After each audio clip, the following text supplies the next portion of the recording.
આમ આદમી પાર્ટીના દિગ્ગજ નેતા અને ખેડૂતોના મસીહા કહેવાતા રાજુ કરપડાએ ગઈકાલે જે રાજીનામું આપ્યું ત્યારથી ગુજરાતના રાજકારણમાં ક્યાંક ખળભળાટ જોવા મળી રહ્યો હતો। અનેક તર્ક વિતર્ક થઈ રહ્યા હતા, પરંતુ આ બધાની વચ્ચે આજે રાજુ કરપડાએ પ્રેસ કોન્ફરન્સ યોજી આમ આદમી પાર્ટીના અમુક નેતાઓ પર અને પાર્ટીની જે કાર્યવાહી હોવી જોઈએ તેના પર મોટા આક્ષેપો કર્યા છે।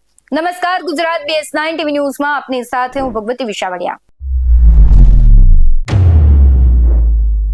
સુરેન્દ્રનગરની ચોટીલા બેઠક પરથી વિધાનસભાની ચૂંટણી લડેલા રાજુ કરપડાએ ગઈકાલે આપના તમામ પદો પરથી રાજીનામું આપી દીધું અને તેની પાછળ વ્યક્તિગત કારણ હોવાનું સામે આવ્યું હતું। ત્યારે તેમના રાજીનામા પછી તેમને ભાજપમાં જોડાવા માટે આમંત્રણ મળ્યું હોય તેવી ચર્ચાઓ થઈ હતી, પરંતુ આ બધી ચર્ચાઓ પર રાજુ કરપડાએ આજે પત્રકાર પરિષદ સંબોધીને બ્રેક માર્યો છે। ઉલ્લેખનીય બાબત છે કે રાજુ કરપડાએ ગઈકાલે પોતાના તમામ પદો પરથી રાજીનામું આપ્યું અને રાજીનામા પાછળ વ્યક્તિગત કારણનો ઉલ્લેખ કર્યો હતો। તેમણે પાર્ટી પ્રત્યે આભાર વ્યક્ત કરતા પોતાનું રાજીનામું અરવિંદ કેજરીવાલને મોકલ્યું હોવાનું જાણવા મળ્યું હતું। રાજુ કરપડાની વાત કરીએ તો રાજુ કરપડા વર્ષ 2021-22 દરમિયાન આમ આદમી પાર્ટીમાં જોડાયા હતા અને ત્યારથી જ વિવિધ જવાબદારીઓ સંભાળી હતી। આજે યોજાયેલી પ્રેસ કોન્ફરન્સની વાત કરીએ તો રાજુ કરપડાએ કહ્યું છે, આમ આદમી પાર્ટીમાંથી મેં રાજીનામું આપ્યું છે। ઘણા બધા તર્ક વિતર્કો થયા, ઘણા બધા લોકોએ સવાલો પણ કર્યા કે કેમ રાજીનામું આપ્યું। ત્યારે ખેડૂતોના મનમાં પણ પ્રશ્ન થયા હશે કે વાસ્તવિકતા શું છે, શા માટે રાજીનામું આપવું જોઈએ।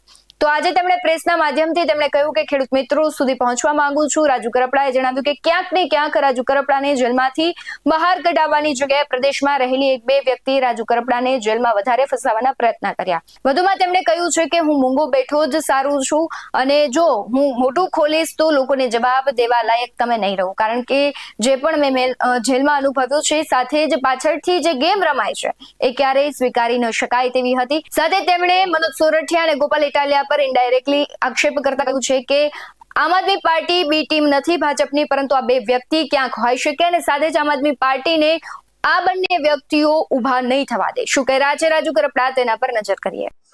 4 મુદતો પડી 18 તારીખ સુધી, એટલા માટે કે અમારા તરફથી કોઈ વકીલ ત્યાં હાજર નહોતો। વિષય એ છે કે કાયદાની વાતો કરી, કાયદા કથાઓની વાતો કરી અને લોકોને સલાહ આપનાર વ્યક્તિ જ્યારે પાર્ટીના પોતાના પરિવારના લોકોને જ્યારે કાયદાકીય રીતે માહિતીની જરૂર હતી, કાયદાકીય સલાહની જરૂર હતી, ત્યારે મૌન થઈને બેઠા છે। ક્યાંક ને ક્યાંક વધારે સમય અંદર રહ્યા હોય તો મને એવું દેખાય છે કે પાર્ટીના અમુક પ્રદેશમાં રહેલા લોકોની નિષ્ક્રિયતાના કારણે અંદર વધારે સમય રહેવું પડ્યું છે।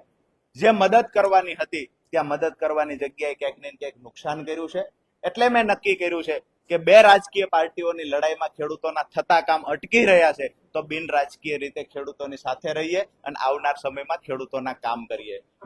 વિષય એ છે કે કોઈ લોકો ગઈકાલથી એવું પણ ચલાવે છે કે રાજુ કરપડા ઉપર કોઈ એક કેસ છે, 2 કેસ છે, જેના કારણે રાજુ કરપડા ડરી ગયા।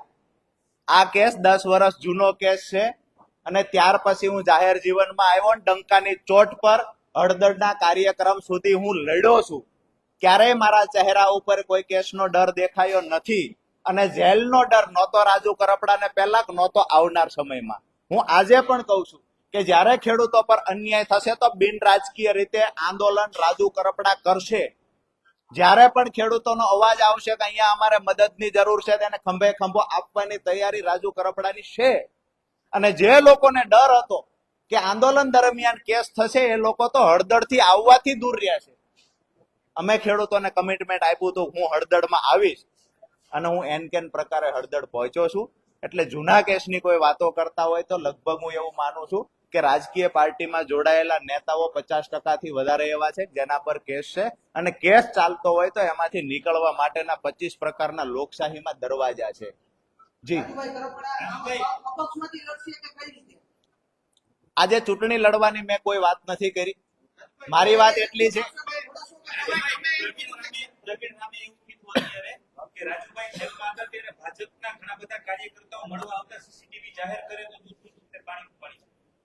મને કોઈ મળવા આવ્યું નથી, સિંગલ ટાઈમ મળવા આવ્યું નથી।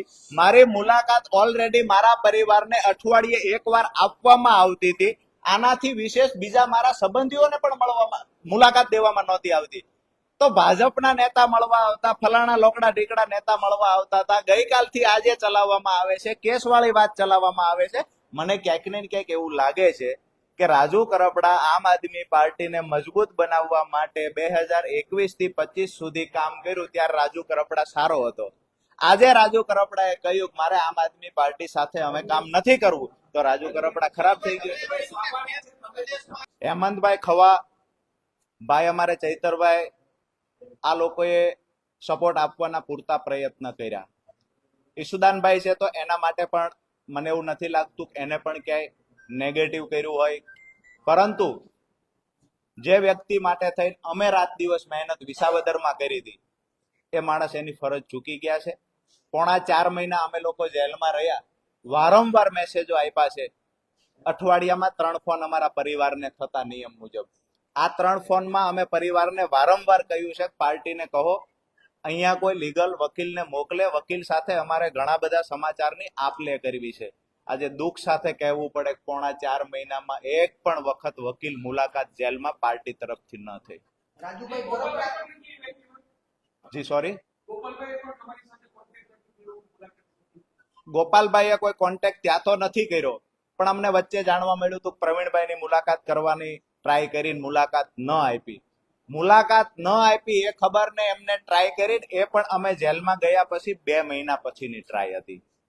આ 2 મહિના સમયગાળા દરમિયાન ક્યાં હતા? બીજું કે એને નથી આવવા દીધા, પરંતુ જે વકીલો પાર્ટી તરફથી છે કમસે કમ વકીલોને તો મોકલવા હતા. એનાથી આગળ વાત કરીએ, અમારા કેસમાં શું ચાલી રહ્યું છે પરિવારને પૂછવાની ટ્રાય નથી થઈ. પરિવારે જયારે ફોન કર્યા છે તો એના માટે પણ જે વ્યવહાર ન કરી શકાય એવો બિહેવિયર થતા હોય છે.